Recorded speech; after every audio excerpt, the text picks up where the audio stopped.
أعوذ بالله من الشيطان الرجيم.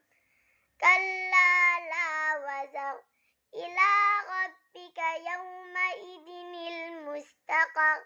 ينبأ الإنسان يومئذ بما قدم وأخر بل الإنسان على نفسه بصيرة ولو ألقى معاذيره لا تحرك به لسانك لتعجل به إن علينا جمعه وقرآنه